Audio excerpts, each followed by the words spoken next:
Hey, what's up, brothers and sisters? This is Craig Pera from Sex Afflictions and Porn Addiction. So glad that you guys are here joining me. If you're on Facebook Live, how's everybody doing out there on Facebook Live? And if you're listening to this podcast, this broadcast, I am privileged and honored. And I've recently gotten some comments from some of you who reached out to me via email, and feels really good. Feels really good to know that you're connecting with what I have to say. So today I want to talk about the arrogance of addict and the risks that we expose ourselves to in order to feed that part of ourselves. There's a couple of things that have happened. One is in the news, one's in my personal life over the course of the past couple of weeks that really got me thinking of all the crazy things that I did and how my brokenness led to some serious, egregious behavior that exposed myself to getting fired, which happened, getting arrested, which didn't happen, thank God. But it's this arrogance that so many of my clients have and that I had, which tells us, not us. We are not going to get caught. I got this contained. And here's the thing. You're also probably being pretty sloppy. You're using your regular phone. You're using the work computer. You're not protecting yourself. You're not doing the right thing. And this isn't about, how to protect yourself from getting caught. This is about saying, wake the fuck up, because you will get caught eventually. It is inevitable.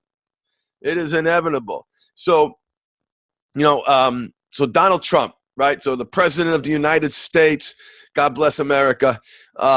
Goodness gracious, like what the hell is going on politically? But we've got a president who on all accounts appears to not that long ago had sex with a porn star back in 2006 and carried on a relationship for a period of time and then paid out $150,000, $130,000 and to shut her up.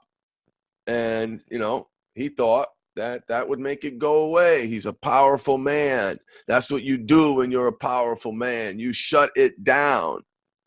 Well, then it came out. He offered to pay porn star Jessica Drake. And then there's another affair. So we've got these lists of affairs that are growing, and that story broke right at the same time when a close personal friend of mine, who I lived in the same neighborhood as back when we lived in Connecticut, was recently arrested.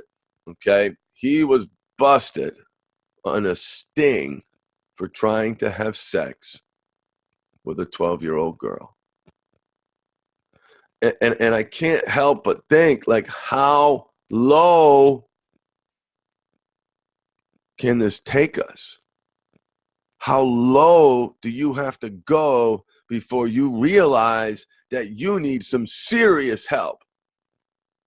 And look how low it took me. Sex, drugs, prostitution,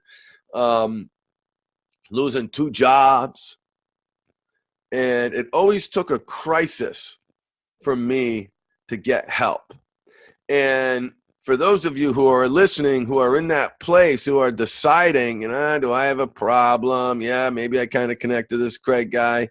Like, get help now. Please don't let it sink that low. I talked to guys right after they got out of jail for getting arrested for soliciting a prostitute. I've talked to men with the cameras outside their house because the news are there and they want to talk about the story that recently busted.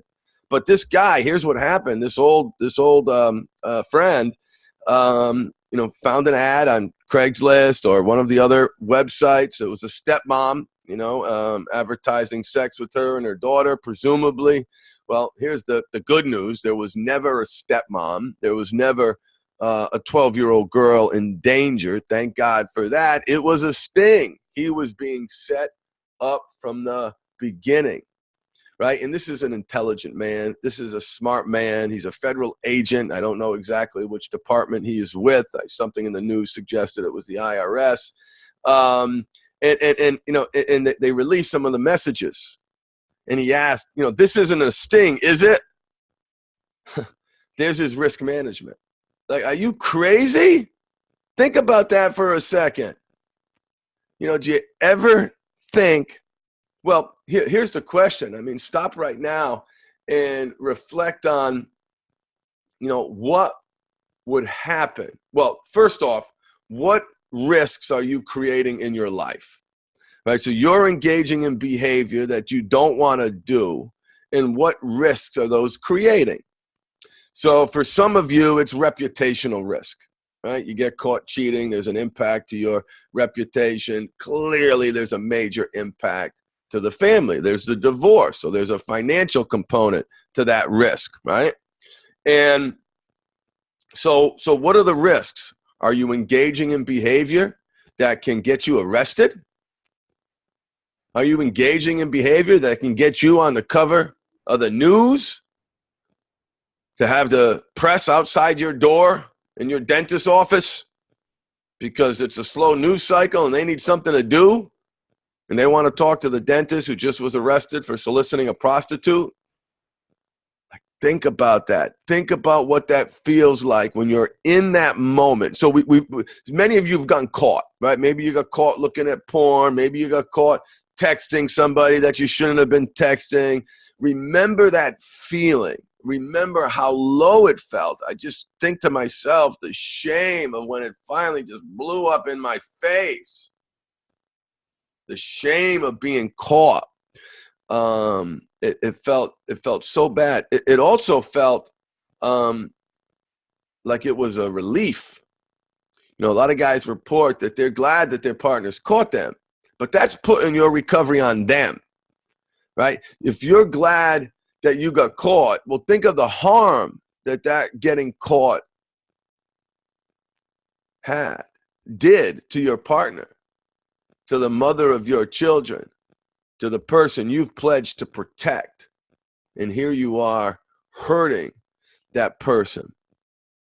So it's just, and think about, like, close your eyes, right? If you're breaking the law, if you're soliciting prostitutes, if you're going to massage parlors, if you're on the internet looking at things that you shouldn't be looking at, think of what happens when you hear, "This is the police, open up." Or you're in the room getting ready to do your thing, and then out comes a badge. Yes, this is live, Imran. And so, I try to think about that, and I try to get my clients to think about that because it's important for us as men to manage the risks that we're creating in our lives. And if we're doing something stupid, if we're doing something that is totally can ruin our lives, then you got to stop. You got to stop, because that shows you the power that our sexuality has over us. We need to control it, or it will control us. Children who are sexually abused have a higher rate of suicide. Why? Because this part of us is powerful. It is powerful. It must be nurtured. It must be curated. It must be honored, and it must be respected. If you're not respecting that part of you is running amok, and it is doing things that can really, really screw up your life in a really powerful way. Now, unless you're Donald Trump, because Saturday Night Live did a skit like, does it even matter? Like, what's going to happen before, I'm surprised the evangelicals, have taken such a passive attitude towards his behavior. But anyway, listen, I don't mean to get political. It's just a little shocking that this is where we are. But this is about sex afflictions and porn addictions and healthy sexuality. So, ask yourself, what risks are you creating in your life? Reputational harm, damage to your relationship? Are you engaging in behavior that can get you arrested? And if you are, then stop. Get help. Do something. Call a therapist. Call me. Call one of my mindful habit coaches. Go to a meeting. I don't recommend the 12-step program for everybody, but about 10 to 25% of you are really going to connect with that approach. Tends to be religious men, spiritual men like that, surrendering to a higher power. It never connected with me. It wasn't my thing. Then I learned, well, I'm not alone, and hence, the mindful habit system is born. A system that I now train to therapists, which I'm very proud of, and I love being able to take the worst thing that ever happened to me to help people. And I think how lucky I was that I never got arrested. I could have gotten arrested for driving under the influence, because I would drink before I'd go to these liaisons that I would set up. I could have gotten arrested for soliciting a prostitute in the massage parlor. These massage parlors are everywhere, guys. You know it and I know it, right? But people are risking their lives, their livelihoods. What, to get a hand job? Come on, this stuff is powerful. We need to honor it. We need to respect it. And we need to nurture it. And, like Donald Trump, do you ever think that he would have thought that this story would be breaking in 2018? Probably not. Because there's an arrogance. There's an arrogance that we possess, that the addict part of us has, which has to, you can't engage in the behavior unless you shut that part off. That part that says, not me. I'm not going to get caught. So think of the rationalizations, write them down, get a piece of notebook paper, write down all the rationalizations that you have for the behavior that you're engaging in. And then when you look at those rationalizations, think about the real risks and ask yourself, is it worth it?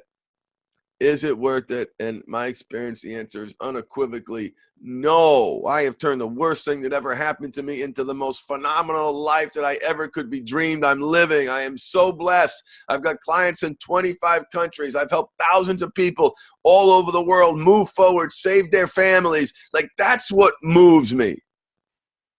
That's what empowers me to break free, to feed that part of me. And if you're looking to stop, first get help, right? I couldn't do it alone. Some of you guys, you can't do it alone. Go to my website, themindfulhabit.com, and download my ebook called The 4 Pillars of Recovery, right? That's going to lay out some actual steps that you can take to counterbalance this powerful energy. We're creatures of habit, and to break a habit, you have to make a habit. That means you must do something else. Your success is a function of that something else, and that's what you need to be focusing on. That's what you need to be focusing on. To break a habit, you've got to make a habit. Honor and respect your fundamental 5. Eat well, sleep well, hydrate, exercise, meditate. You do those 5 things, chances are you're going to be fine. If you're still struggling, then maybe you might need some more help. But this part of us is so arrogant. It's so cocky. I'm not going to get caught. It's not going to happen to me. I mean, think of how, and I know this friend that I mentioned. I'm not going to say his name. I know he's got a big heart. I know he loves his children. Him and his wife separated, so they're no longer together. I know he prided on himself on doing the right thing.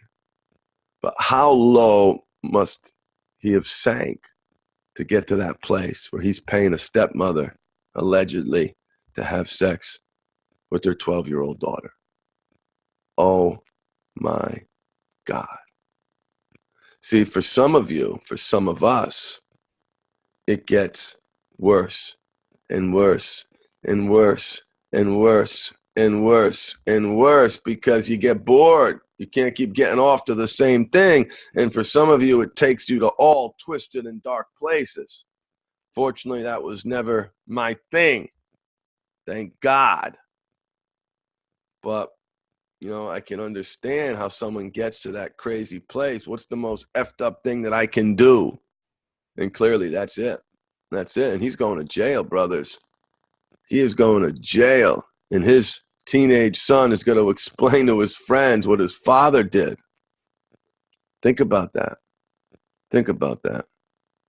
So the Donald Trump thing with Stormy Daniels, my friend getting arrested, just really had me looking back at my life and thinking about all the risks that I took. And I got lucky. I only lost 2 jobs and almost lost my wife and kids and tried to kill myself. I got lucky. I didn't get arrested. That changes things. It makes it so much harder to come back. Now, listen, those guys who get cuffed and stuff, they come back. I know they come back because I've worked with them to come back. They get new jobs. They get better jobs sometimes. But they're healthy. They're happy.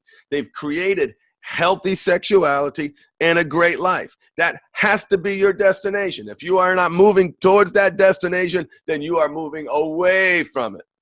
You need the healthy sexuality and you need the great life to maintain that healthy sexuality. And that great life means that you are unequivocally loving yourself as best as you possibly can. So much of this is from lack of love for self.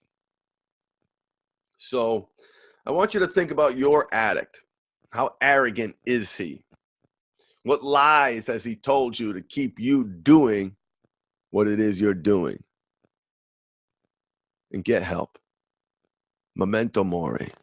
Remember, you are going to die. How do you want to go out? How do you want to live this precious life that we have?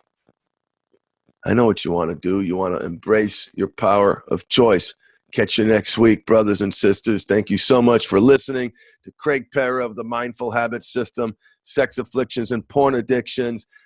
Like, comment, share, all that great stuff. Thank you so much for listening. And go to my website, themindfulhabit.com, www.themindfulhabit.com. I just finished an ebook called The 4 Pillars of Recovery and a Great Life. It's the same for both, but really memorializes, I think, my system and explains, how it's helped, why it's helped. And if you connect with that, don't hesitate to reach out to me. Peace and love.